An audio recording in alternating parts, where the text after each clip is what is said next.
Good evening. Good evening. Crowd's down a little bit today, but we're glad to have you guys that are here. So we're not going to make you try to feel bad because you're here, because I want you to feel good that you're here. So, but we're going to be jumping into Word here in just a few minutes. Going to be part 4 of Kingdom 101, walking through the Constitution of the Kingdom, the Sermon on the Mount. That's where we're, what we've been doing Wednesday nights, and we're going to be in Matthew's Gospel. For those of you that are online alone, you're going to hear me read this in King James. Those of you in the house are going to get to see it in the Message translation on the screen behind me. I would show it to you, but it would be backwards because of the way my video's set up on my iPad. So I don't want to confuse you any more than I may already do. So anyway, we're going to be in Matthew chapter 5. We're going to start with verse 21, and just to do a brief review. We started this thing with the realization that repentance was the key to understanding the kingdom and being able to walk in the kingdom, to be able to shift your thinking and change the way you think and move away from simply thinking in the framework of the law and its legal connotations, to begin to consider and think alongside or come into agreement with God spiritually, and what that means and how it opens the world and how it sets us in a larger place, in a better place, in a better covenant established and built on better promises. So one of the things that we're going to see tonight, we talked about some of that early on with repent, for the kingdom of heaven is at hand. And we talked about that, how all that breaks down, and how it's more than just a changing of the mind, rather than saying, well, I was going to wear a different color shirt and I changed my mind. I decided to wear something else. That seems kind of trite, but that's not what we mean by that. It's a deeper level than that. It is where we find ourselves leaning into the thoughts of God and the mercy of God and the reality of God, and we start to think alongside Him, and we start to think and put into play and be affected by, let me say it that way, be affected by the mind of Christ, because we have the mind of Christ in the new covenant. So this is important for us to grasp, and it says to you and to me that we have the ability to grow and to think and to be able to move beyond the borders and parameters that perhaps led people to where they are, in the first covenant. So one of the things that we've gotten to, we talked about that. We talked about the importance of that, attitudes to be in, to shift the way you think from even when things are negative, to still remembering and not just acknowledging, but remembering and being committed to the reality that you are blessed, that you have the favor of God, that God is for you and not against you, even when you're mourning, even when you're poor in spirit, even when you're persecuted for righteousness' sake, that God is with you. We walk through those things. We walk through being salt and light, and that attitude is what we season the world with. It's the light we shine into the world so that the world doesn't remain in darkness. Okay, and so this brings us to, we're at verse 21. We're going to read verses 21 through 26, but I'm going to read the first two, 21 and 22, and comment, and probably we'll go from there on these verses before we step into the others, because some of this has been, in my experience, what I've heard taught on some of this stuff later on has been some really strange stuff, and I hope to be able to maybe make it bring it into a more relatable framework, okay, than what I've heard in the past. So if you're joining us online, we're in Matthew chapter 5, starting with verse 21. And so Jesus says this to his audience. He says, you have heard that it was said by them of old time, thou shalt not kill. Literally, thou shalt not murder, okay? And whosoever shall murder shall be in danger of the judgment. King James says kill. I want to make a statement very, very quickly here. I am not advocating murder on any level. It's a topic that we're talking about in relationship to the sixth commandment, okay? So, talked to a guy not long ago who was talking about the 10 Commandments, and they took that one down because it had the word murder in it. YouTube wouldn't let it out there because it had the word murder in it. So hopefully you folks at Facebook are a little higher on the food chain than that, and you will understand that I'm not advocating or endorsing anything of that nature, okay? So I just figured I better get that out there as efficiently as possible. Anyway, Jesus says, you've heard it said by them of old, thou shalt not kill, and whosoever shall kill shall be in danger of the judgment. But I say unto you, that whosoever is angry with his brother without a cause shall be in danger of the judgment. And whosoever shall say to his brother, Raca, shall be in danger of the council. But whosoever shall say, thou fool, shall be in danger of hell fire. So I'm going to stop there for a minute, because I want to explore some stuff. There's several things begin to jump off the page for me on this particular presentation. So we talked about a mind shift, and so what Jesus is saying to his disciples is you're going to have to think differently. See, the legal mind, and we still deal with that even in the modern world when you're dealing with the law of society or the laws of society. Because you think if somebody has made a threatening gesture or something, and you might have this fear that they could do you harm, the law cannot do anything to those individuals until it physically happens, okay? So in the classic sense of the law, then murder is not anything until the deed is done, okay? So or killing is an abstract thing until it's done. So if you're thinking legally, then it has to have a physical manifestation. Jesus is saying, again, you got to shift the way you think to come into the kingdom. To step into the new covenant, you need to shift the way you think. He said, because we're not going to let it get to the physical manifestation. Says you need to understand that if you're angry and it is unchecked, if you're angry and it is unbridled, or without cause, or even with cause, if it's unbridled or unchecked, you are in danger of committing something, of being so angry that it is murder from within. Okay? So you have to shift the way you think, okay? You have to start recognizing the signs that are indicating the potential for the physical act. And so it's fascinating to me. He says, this is what you've heard of old times. And like I say, you can find this in Exodus 20 and verse 13, where Moses, the sixth of the 10 commandments is thou shalt not kill, literally means thou shalt not murder. Okay? And so, there's a differentiation in there somehow. I don't want to necessarily get involved in all that tonight. But the reality of it is Jesus says, you've heard this for a long time. Thou shalt not kill. And he says, but I say unto you, this is what you've been told. This is how you've been conditioned to think. This is your default setting. But I'm telling you, you need an update. You need to shift the way you think, because you need to recognize the potential danger in your anger if it remains unchecked and unbridled. Okay? See, that's a mind shift.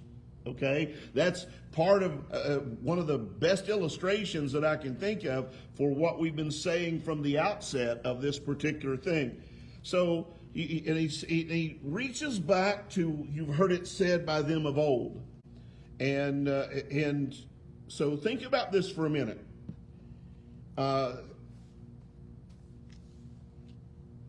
that anger is a legitimate emotion in the human family, okay? There ain't anybody in this room or anybody listening online that ain't been angry. It's an aspect of being passionate, okay? It's a line you don't want to cross. It's something that you have to check it. You have to find out how to harness it and not let the tail wag the dog. Can I say it to you that way? You have to be able to control yourself and your anger. You have to be able to control that and bring it into subjection. All right. So, it's acceptable in the right context, but in the wrong context, it's a different thing. So, he says that this is what you've been hearing about this for a long time. So this even goes back to me before Moses on Mount Sinai. This goes back to Genesis chapter 4. So we're going to go to Genesis chapter 4. And I'm going to read the first 6 verses out of the King James Bible, and I think that's what she's going to put up there for you. I'm sorry, I didn't stay with you on the Matthew. Ruth came in and Okay. All right. now we're on Genesis 4, the first 6 verses. So, and then I'm going to read part of this out of the Tanakh because there's some interesting wordplay in here. Okay, so it says, and Adam knew Eve his wife, and she conceived and bare Cain, and said, I have gotten a man from the Lord. Verse 2, and she again bare his brother Abel, and Abel was a keeper of sheep, but Cain was a tiller of the ground. Verse 3, and in process of time it came to pass that Cain brought of the fruit of the ground an offering unto the Lord. Verse 4, and Abel, he also brought of the firstlings of his flock, and of the fat thereof. And the Lord had respect unto Abel and to his offering, but unto Cain and his offering he had not respect. And Cain was very wroth, King James for angry, all right? And and his countenance fell. So this is important, I think, to grasp the idea that what happens is when you become angry to a particular point, it distorts the image of God in your life. It causes that likeness to be distorted, and it twists it, and it starts to move us in a negative direction. Okay? That's why Jesus says you need to recognize, I'm telling you, if you're angry at your brother, Cain was angry at his brother. Okay? And he said, you've heard it said by them of old. So I believe he's reaching back. Yes, he uses the sixth commandment, but I believe he reaches back to this story. He reaches back to this, and he says, if you're angry with your brother without cause, then you can become a murderer. You can be guilty of that. So you got to shift the way you think, and you've got to recognize and find your way to appease and to set yourself apart from that hostility, that enmity, that sense of frustration that just kind of rolls into this powerful, passionate, negative reaction and response that is potentially there in our lives. And so he says to Cain, why are you wroth? Why are you mad? And God said, your countenance has fallen, and that's why your countenance has fallen, because you're angry. You're twisting what your state of being and who you really are is being perverted and twisted and taking the shape of something that is not God-like. Verse 7 says, if thou doest well, shalt thou not be accepted. In other words, if you do well, if you don't allow your anger to get away from you, if you do well, if you control that, if you set that aside, then your countenance is going to lift. You're going to be restored to that likeness, that image, that likeness of God that you were created in. and you're going to value the likeness of God in your brother. See, what happens is anger blinds us to the value in those around us. It causes us to devalue the people that we're frustrated with and angry toward. Anyway, if you do well, shalt thou not be accepted, and if thou doest not well, sin lieth at the door, and unto thee shall be his desire, and thou shalt rule over him. And Cain talked with Abel his brother, and it came to pass when they were in the field that Cain rose up against Abel his brother and slew him. That's all the way through verse 8. So, what I want to do from here is I want to read this to you out of the Tanakh, and I want to read just verses 6 and 7. And so it's going to sound a little different. This is the Hebrew Bible. This is the standard Jewish Bible here. And it says, "And the Lord said unto Cain, Why art thou wroth, and why is thy countenance fallen? If thou doest well, shall it not be lifted up?" If you do well, if you rise above this, your countenance will lift. You won't be distorted. You won't be disoriented. You won't be subject to the anger and the wrath of what is surging in your veins and your passion right now. "And if thou doest not well, sin coucheth at the door, and unto thee is its desire, but thou mayest rule over it." So what God says to him in this passage here to me is as he starts to lay out a principle that I believe we'll confirm that in the new covenant with what Paul says to the Ephesians here in just a few minutes. But what he does is he lays this out and tells Cain, listen, if you will, sin is couching at the door. Now that's an interesting term. In King James it says it lies at the door. Well, the Hebrew language has it that it is in a promiscuous position. Okay? It is enticing and wanting to have a relationship with Cain. Okay, that's the language of how this is. It's hidden in here, so you think about this in James chapter 1 when it says, blessed is the man that endures temptation. For when he's tried, he shall receive a crown of life. Let no man say when I am tempted of God. For God cannot be tempted with sin, neither tempteth he any man. But every man is tempted when he is drawn away of his own lust and what? Enticed. And when lust has conceived, there's that connotation of a relationship, right? That when lust is conceived, it brings forth sin, and sin, when it is finished, brings forth death.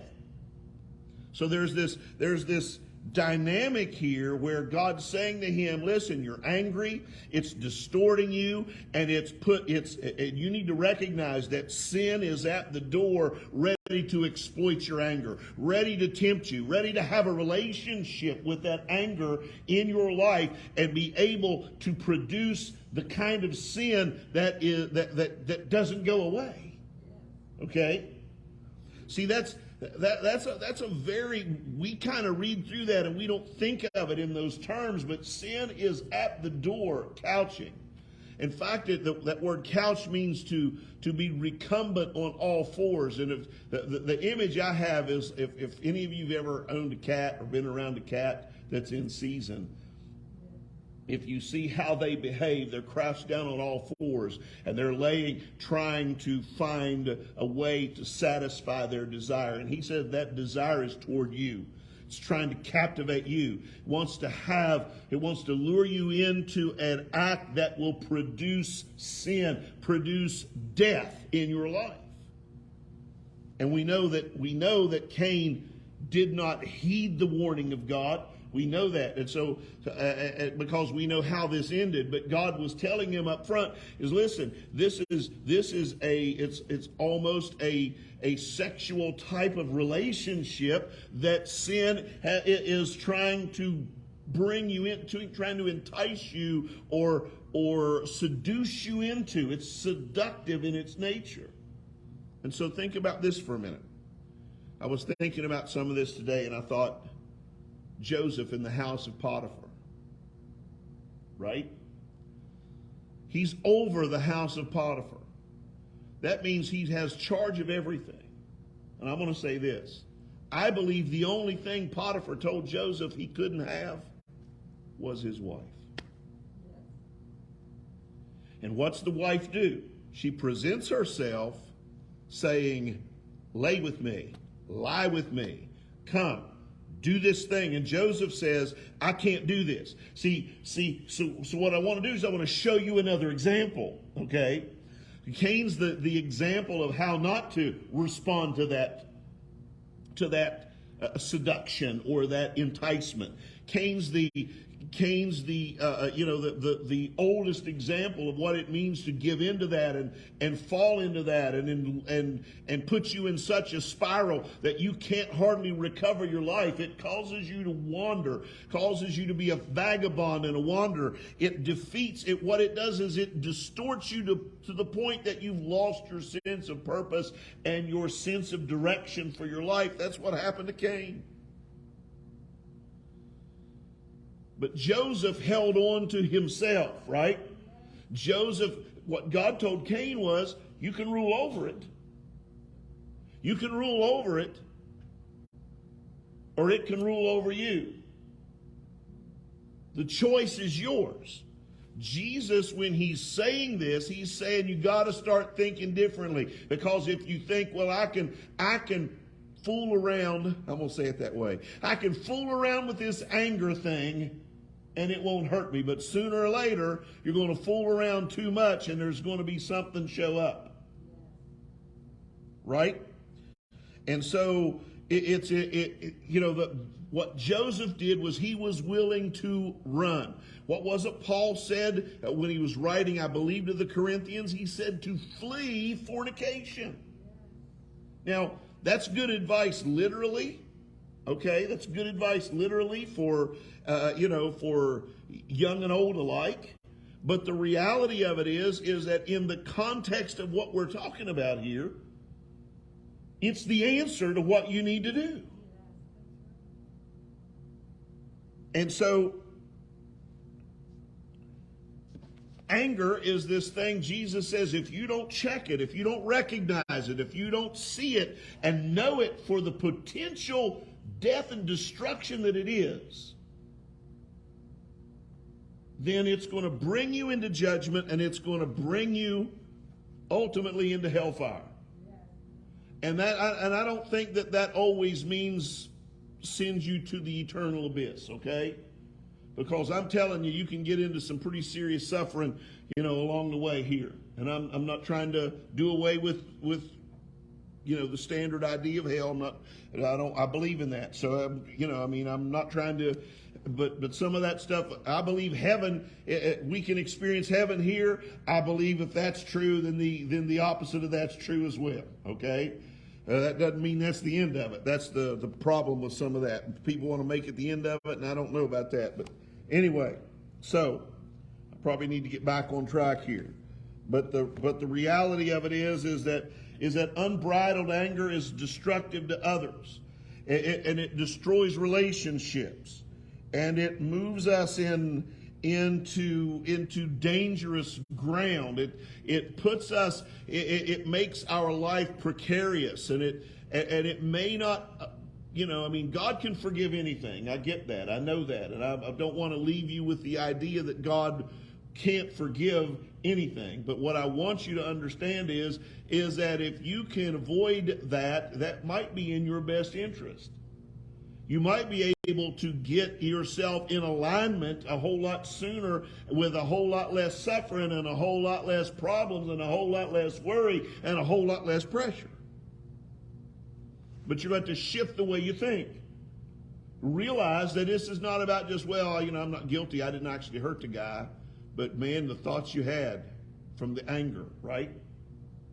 You got to be able to pull those things down. You got to be able to allow him to be Lord of your emotions. And so that's, one of the great attributes of that Paul said to Titus about bishops was that they are not soon angry.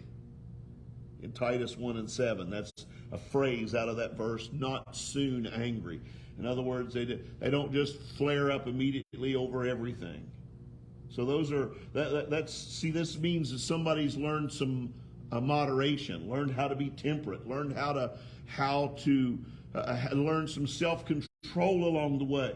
Learn how to navigate some of this stuff. How do we do that? We do that by recognizing it and understanding it and thinking in the realm of the kingdom to be able to rise up and stay in authority over it and not give power to it. Let's go to Ephesians 4, Jackie, please, and I'll try to get myself there here. Because I think in the light of what we're saying, Ephesians 4:26 and 27, Paul says this: "Be ye angry and sin not." Anger itself is not a sin, but unbridled, unchecked, unrestrained, left to its own devices, it'll get you there in a hurry, and it'll inflict pain and misery and suffering on you. And if it doesn't, if you are able to wrangle it to where you don't inflict it on somebody else, holding it so deep within is destructive to you personally, privately. It's a destructive force. So expressing it without the right mindset and the right approach puts a lot of things at risk.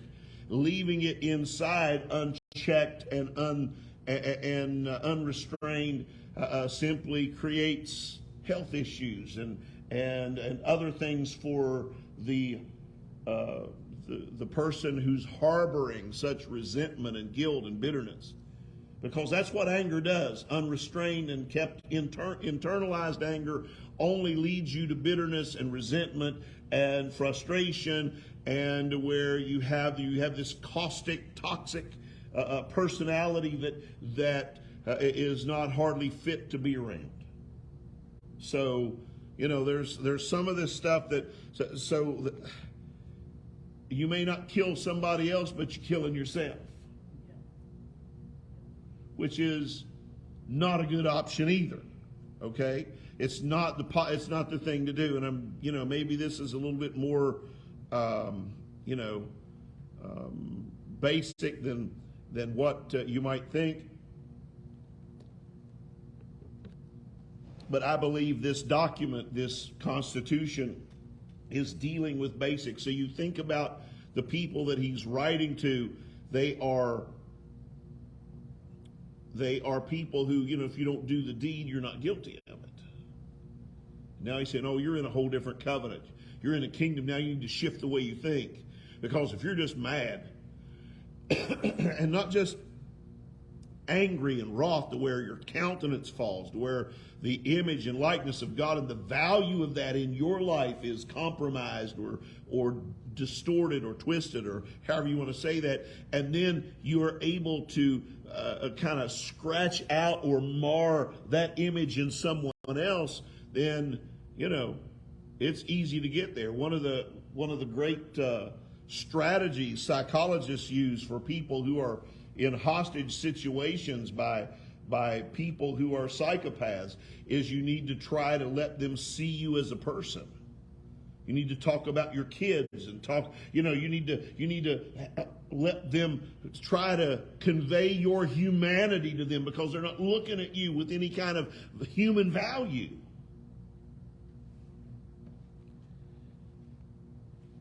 That's a bit off topic, I guess. But anyway, it makes sense to me in the sense of what we're talking about, how that we need to be able to see and value the image and likeness of God in other people. Okay? And if you can't do that, then you might need to ask Jesus into your life. Let me just say that. Let me eliminate the word might and say you need to get Jesus in your life. So we'll do it that way. So anyway, Paul says, be angry and sin not. Let not the sun go down upon your wrath. If you have to wrangle this thing till sunset, then remember this. He's a Jewish guy. So what that means is you don't let the next day start angrily. Remember, evening and the morning are the day. See, in the West, our day starts at midnight, so we think we need to get this fixed before we go to bed. So it ain't healthy to go to bed angry, and that's true. But I believe that when you look at this, there's maybe even something else to it that says you need to resolve your issue today. How often does the New Testament tell us now is the accepted time? Today's the day. You need to, while it's called today, if you'll hear his voice, harden not your heart.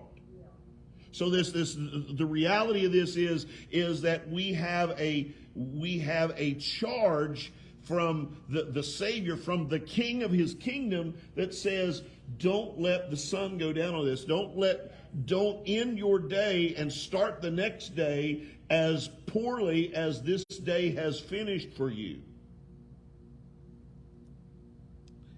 Let not the sun go down upon your wrath. Verse 27, neither give place to the devil, neither allow him to act seductively to you, to bring you into consummating your anger in a way that is violently dangerous to yourself or to other people.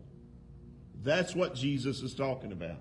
That's what Paul is saying here to me in this. He goes on to talk about stealing. Let him that stole steal no more. But he's really talking, in my mind, he's talking about the very context of the story of Cain and Abel.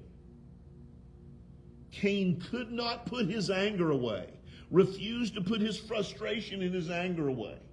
He refused to see the value in who his brother was and what his brother was doing.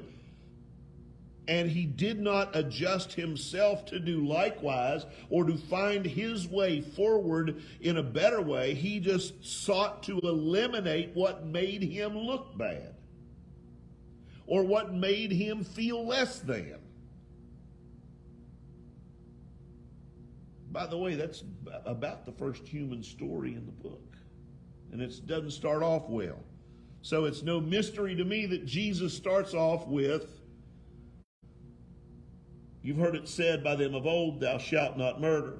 But I say unto you, whoever is angry with his brother without cause is guilty of murder already. The potential for it, the reality for it must be recognized. The potential for it must be recognized. We have to think differently now. We have to shift the way we think and say, this ain't good. This ain't healthy. This is in nobody's best interest for me to hold on to this. Okay, let's go back to Matthew 5. I've done those, I think we got you through those first two verses. And what I want to do here is start with verse 23. And the reason I want to go back to that, I wanted to lay those two verses out because Jesus starts verse 23 with therefore. Based on what we've just been talking about. So I guess I need to spend a little bit more time before I get there. So raka is an Aramaic word that means empty-headed, spittle or lunatic. The Message Bible, I believe, if you see it, says idiot. And in the Greek word means imbecile or worthless fool. And the word fool means worthless. And both of those carry this implied or inferred idea of potential demon possession. If you just want to demonize your brother, if you want to say, if you want to just destroy their character, assassinate their character. Raka means, empty-headed, idiot, imbecile. So you need to choose your words wisely, because those words injure, those words hurt. That's why it's important, in my estimation, for particularly in homes, that fathers and mothers take care to choose their words carefully when instructing or when correcting, because some of that stuff can stay a long time, and you need to have the reality that that's that I realize that we live in a culture where we're told words are violence, and words can be violent. Words can injure.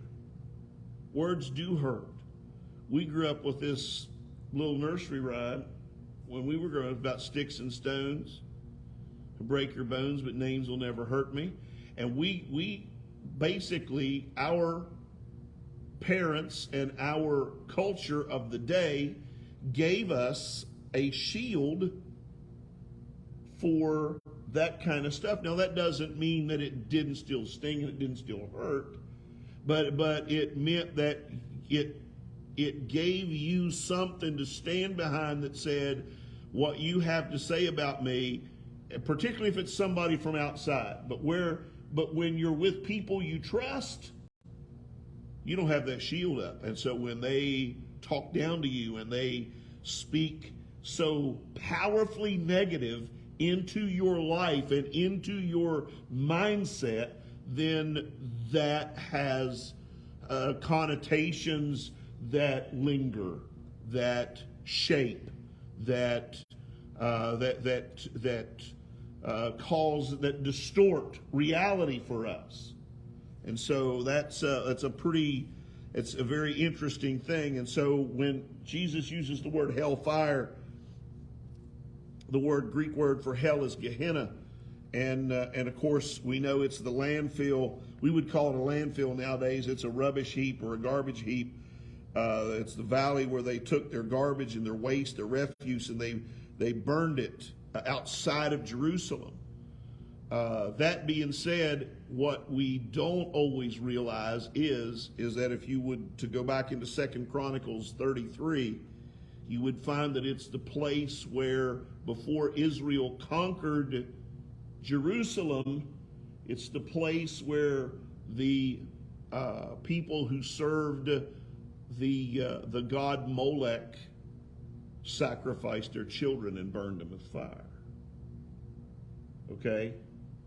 So that's why I believe that valley, that place became what it was God said, this is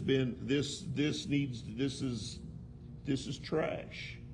What happened here was nothing but trash, refuse, and unacceptable. So this is where everything that's unacceptable and no longer useful or purposeful in your life, you bring it out here and you put it out here to burn. Listen, we could take this and go some crazy ways here, particularly for the time and the era that we're in, and I'm going to try not to do that tonight. But that's you need to be thinking about that, hold that thought, if you will, at some point, and give that some consideration when you look at some of the multitude of ways where we have where our culture seems to be willing to offer our children up on certain things. So you need to think about some of that. I don't necessarily want to get all the way down that rabbit hole tonight, or too far over in the weeds on that, but our awareness concerning anger and offenses leads us to self-correct. That's what he's doing. and I use let me air quotes, self-correct. It's not really you correcting yourself, but you're recognizing it and you're submitting to the work of God in your life, and you're allowing Him to work you through it, okay? It's the work of God to help you do that and to help you find your way forward so that there isn't any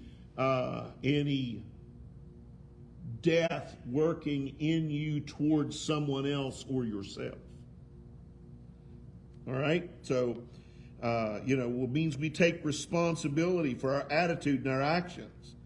That's what Jesus said. You're going to have to think differently to go in the kingdom. You're going to have to take responsibility for potential actions. You're going to have to be able to see and consider that your attitude can take you high in this world, and it can bring you low, and you can carry people with you to heights, or you can take them to depths. So we have to choose wisely and think and get our hearts and our heads in agreement with what He has to say. So anyway, take responsibility for our attitudes and our actions, and it will alleviate some of our suffering, I believe. I believe that if I can refrain from doing things that would injure other people or injure myself, then I think my way forward is going to be less strewn with difficulty. Okay? Going to have less obstacles. I'm not saying that it'll be an easy way, a primrose path by any stretch of the imagination, but we can, life's tough. And I'd like to quote John Wayne here. John Wayne said, "Life's tough. It's tougher when you're stupid." So I guess I just did. But, you say, well, that's a bit harsh. Well, it's the Duke, so you got to kind of let him be the pilgrim that he was, okay? But life's difficult. But how about we just sit around and we say, well, how about we try not to make it any more difficult than it already is? Okay, I mean, that ought to hold some weight dear to the heart of us all, because as bad as it is at times, as difficult and as heavy as life can be sometimes, I guarantee you, we can make it worse, or somebody close to us can make it worse. So we need to think in the realm of the kingdom and realize that our mission is not to make it worse. And that's a win. Some days that's the win. Is not making it worse, right? Some days that's the win. Other days it's something entirely different.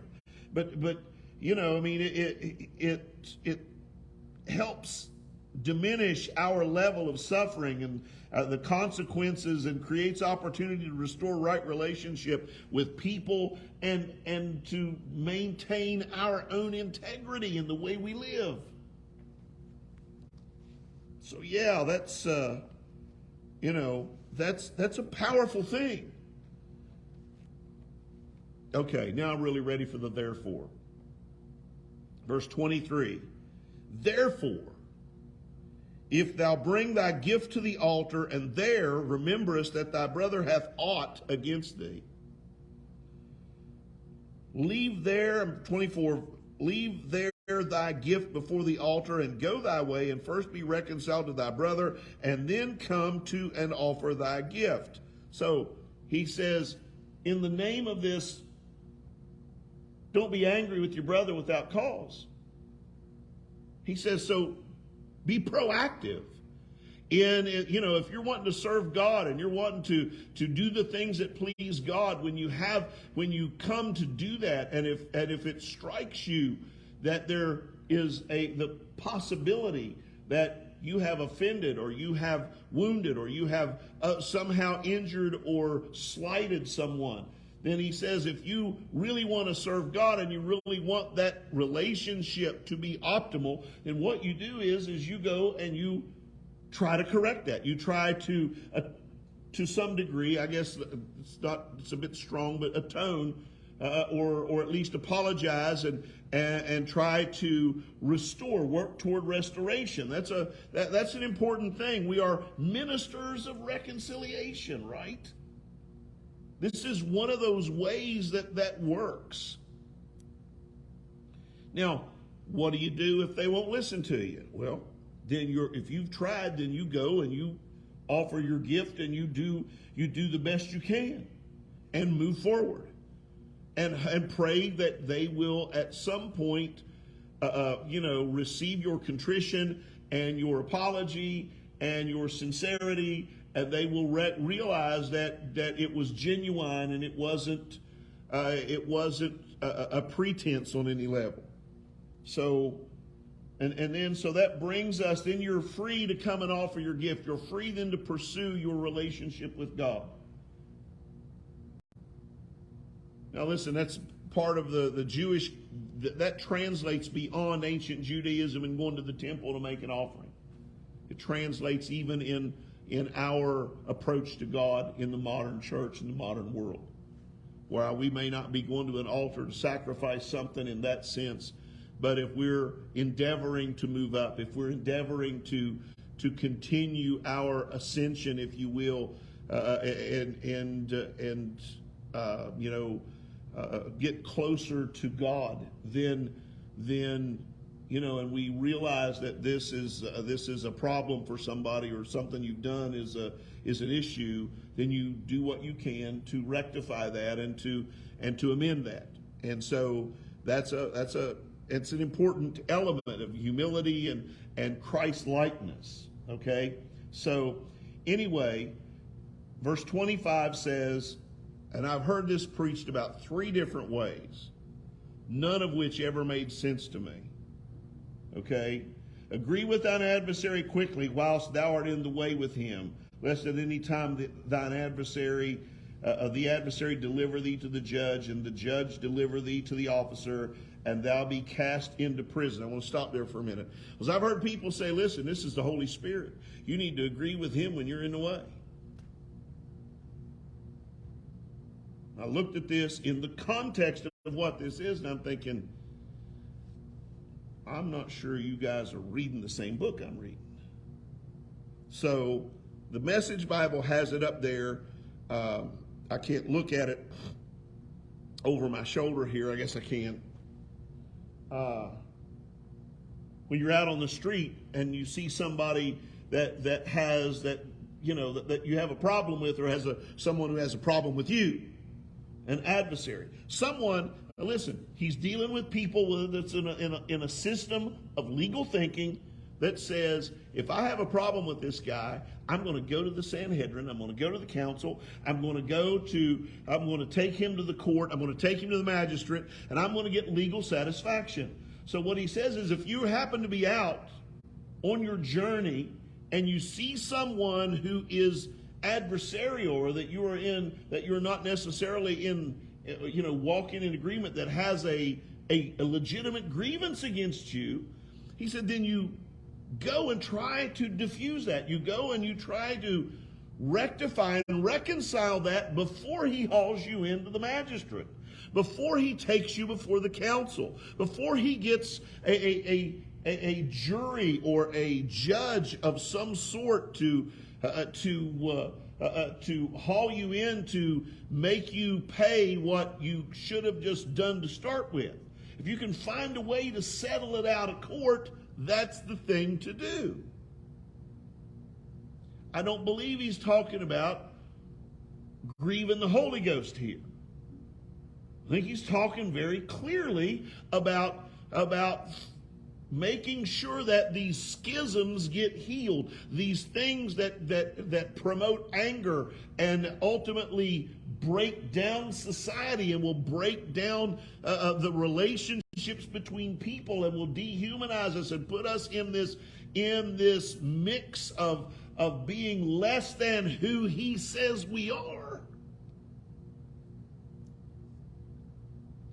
We need to be aware enough to take the first step, to be willing to step forward and say, how can I fix this? What can I do to appease or to satisfy or to at least begin the process of laying this issue between us to rest, so that I have peace and you have peace, so that you don't grind your teeth at night if you think about me and the things that I have done, and I don't lay awake tossing and turning thinking about you and the things that I've done to you. See, I think that we've tried to, over spiritualize some of this, and you might say that's really funny coming from a guy like me, and perhaps it is. But in this instance, he says, agree with your adversary quickly while you're in the way with him, lest at any time the adversary deliver thee to the judge, and the judge deliver thee to the officer, and thou be cast into prison. Verse 26, verily I say unto thee, thou shalt by no means come out thence till thou hast paid the uttermost farthing. In other words, if you don't make the steps to reconcile this before it reaches a particular level, whatever the court decides, that's what you're stuck with. And you're going to be stuck with it until you pay the debt society says you have to pay.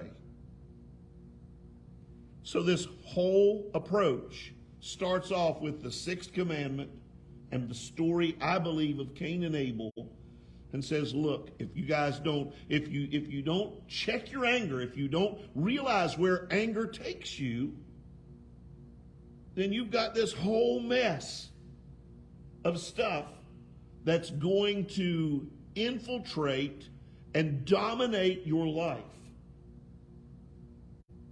And so he says, start thinking like a kingdom, start thinking kingdom thoughts, and start realizing I need to lay some of this stuff down. My anger isn't worth it. My retribution, my pound of flesh, all this stuff is not worth what it may cost me more than I'm willing to pay, than I want to pay. Because there are consequences for actions and there are ramifications for everything. And so at the end of the day, if you can keep from attacking your brother needlessly, senselessly, without cause, in anger and hostility, then you can advance and live your life with great kingdom future. Okay? And so this begins an entire series of what you've heard and what you've learned, what you've been conditioned to think, and Jesus starts to say, but I say. This is where this whole next section of this message is going to carry us. Because next week we'll deal with adultery, and we'll deal with what he says about that. And some of this, I don't know whether I'll keep it individual for each different thought, but throughout this, he says, you've heard it said, but I say unto you. This is what you've been taught, but this is what I'm telling you. This is how to move forward. This is how to live better. This is how to step into the kingdom. This is how to advance and to move yourself and live a life that glorifies the King. Very practical, very basic. He's dealing with folks that have this legal mindset because it's all they've cultivated for ages and generations, and he starts to get them to think and consider on a deeper level, perhaps I should say on a more abstract level, and to think out some things before they get to the physical ramifications of where this could take them. Okay? So that's about all I got for you tonight. So hopefully I didn't hurt you too bad. So anyway, thanks for joining us. We appreciate it, and we love you, and we'll see you soon. God bless.